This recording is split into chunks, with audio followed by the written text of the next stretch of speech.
Pero Lee y sus comandantes han subestimado la naturaleza de este conflicto y la de su oponente, el presidente Abraham Lincoln. Porque Lincoln está librando un tipo de guerra totalmente nuevo y sus adversarios del sur no lo comprenden.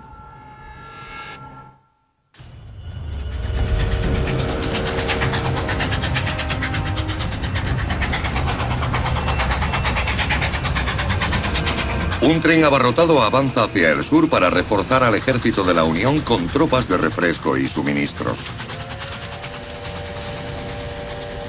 El teniente George Benedict escribe a su casa: Nos metieron en vagones de mercancías y salimos de la ciudad. En el tren iban otros 600 soldados junto a nuestro regimiento y llevaba 34 vagones muy cargados. El ferrocarril es una de las armas secretas de Lincoln en esta guerra.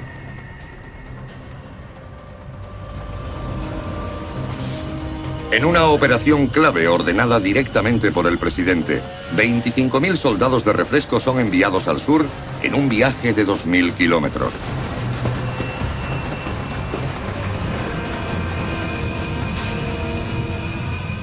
¡Fuego! Por carretera habrían tardado más de 2 meses. En tren, solo les llevará 7 días.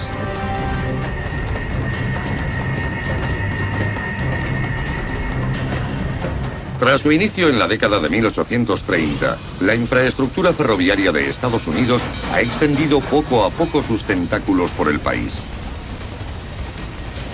Lincoln comprende que puede revolucionar la velocidad de los despliegues de tropas.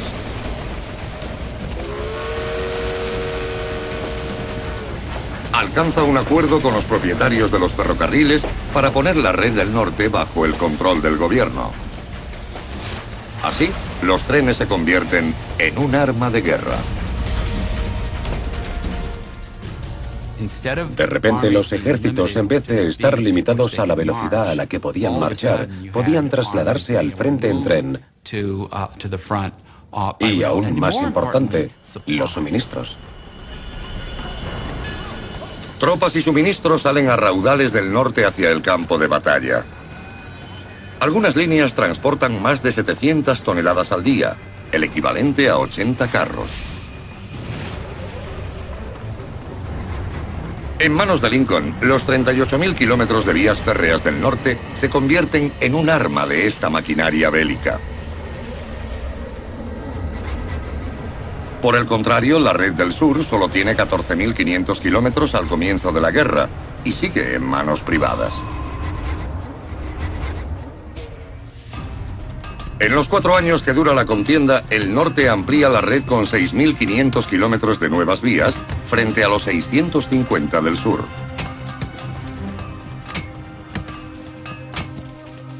Esta incapacidad de organizar el abastecimiento por tren será desastrosa para el sur. En el invierno de 1863, los pésimos enlaces ferroviarios suponen la hambruna para sus tropas, incluso estando a solo 50 kilómetros de su capital, Richmond. Pese a su genialidad y valor en el combate, los sureños carecen de la logística para asestar un golpe definitivo.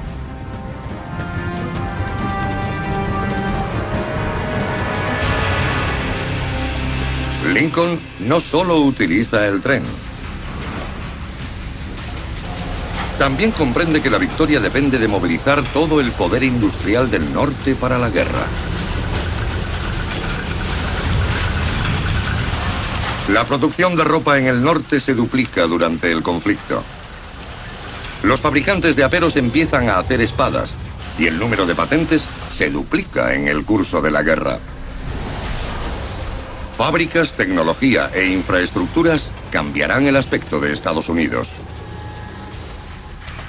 Por primera vez en la historia, la industria se supedita a la guerra, una estrategia a la que Norteamérica volverá a recurrir en la Primera y Segunda Guerras Mundiales.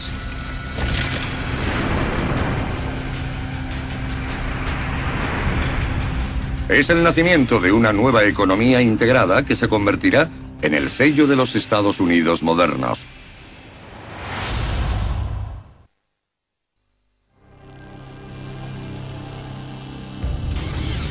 En un edificio enfrente de la Casa Blanca hay una pequeña habitación que se convertirá en el centro de operaciones del presidente Lincoln durante el conflicto. Y en ella hay un sencillo aparato que transformará cómo se libra y se gana esta guerra: el telégrafo.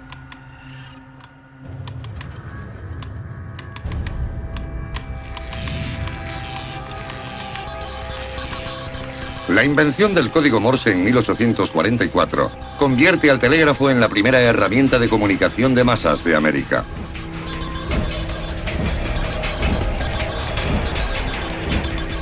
Rápido de codificar, el sencillo método de puntos y rayas es ideal para mensajes breves. Como el Twitter actual, solo hacen falta unos segundos para enviarlos y transcribirlos. Donde antes los mensajeros tardaban días a lomos de caballo recorriendo cientos de kilómetros a través de todo tipo de terrenos, ahora la red de telégrafos del país, de 80.000 kilómetros, supone que la comunicación es casi instantánea. Cuando los postes de telégrafo serpentean junto a las vías de tren, este vasto país empieza a encoger.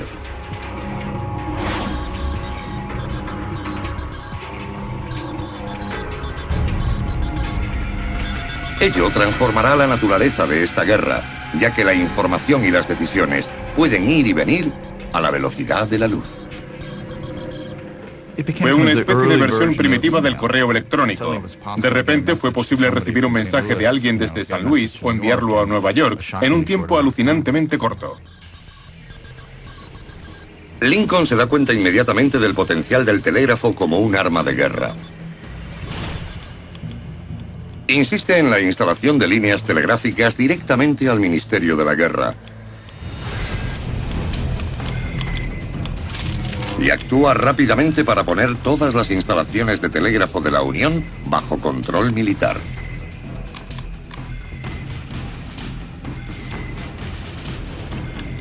Las oficinas de telégrafo se convierten en el núcleo de las operaciones bélicas de Lincoln. Es su centro de mando y control. Incluso duerme aquí en momentos determinados.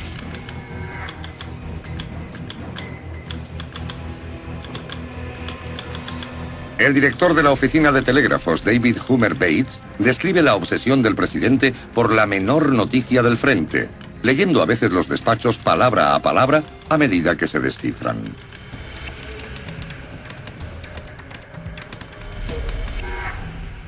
Lincoln tenía la costumbre de ir inmediatamente al cajón cada vez que entraba en nuestra sala y leía por encima los telegramas, empezando por arriba hasta que llegaba al que había visto en su visita anterior.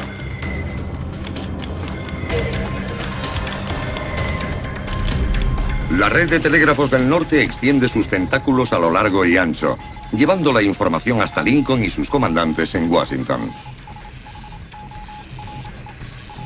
Ello le da una amplia visión general estratégica y una perspectiva inmejorable del pensamiento táctico de sus generales.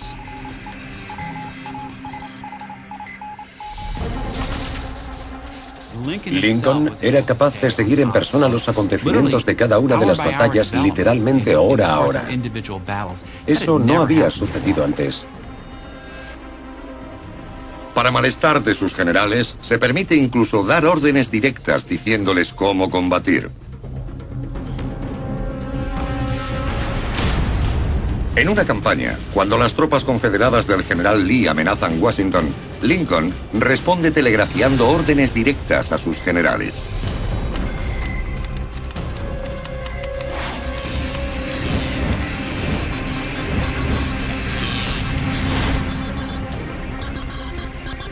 La posición expuesta del general Banks hace que sea de capital importancia que reciba refuerzos. Por consiguiente, el presidente le ordena atacar a Jackson en Harrisonburg. Este movimiento debe hacerse de inmediato. En el transcurso de la guerra, Lincoln envía casi 1000 telegramas desde este pequeño despacho.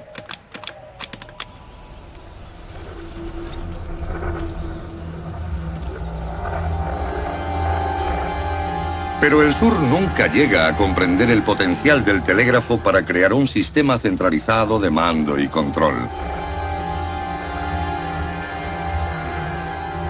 Eso significa que los generales sureños, como Lee, deben planear sus batallas sin ese tipo de perspectiva estratégica.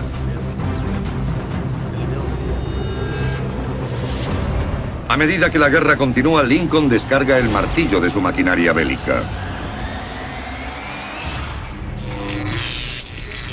Industria, vías de comunicación y suministros, hombres y armamento se dirigen para asestar un golpe tras otro al ejército confederado.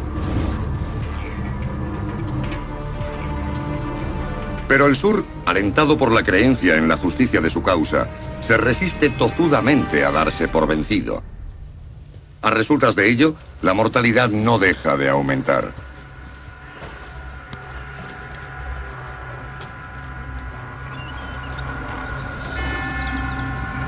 En Antietam, en 1862, hay 6.000 muertos y 17.000 heridos, más del triple de las bajas norteamericanas en el desembarco de Normandía en la Segunda Guerra Mundial.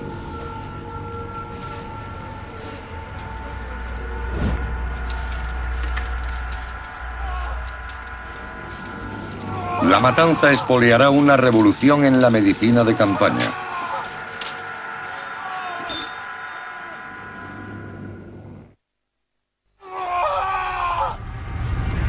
Tres cuartas partes de las operaciones practicadas por los cirujanos castrenses durante la Guerra Civil son amputaciones. Las cartas del cirujano William Watson relatan cómo eran esos hospitales de campaña. Anteayer hice 14 amputaciones sin separarme de la mesa.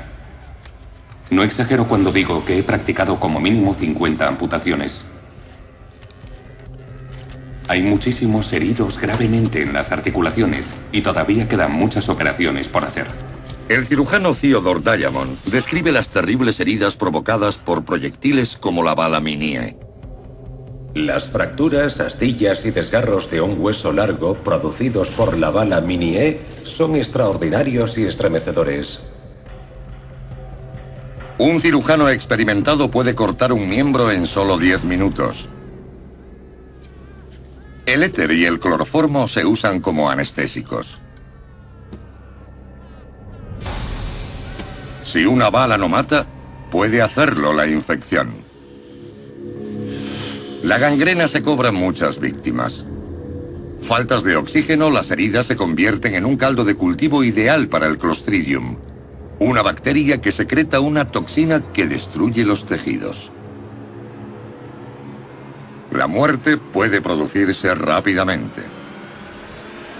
Se practican casi 60.000 amputaciones durante la Guerra Civil, muchas más que en cualquier otra en la que haya participado Estados Unidos. A causa de heridas infectadas o enfermedades, muere el doble de soldados que en el campo de batalla.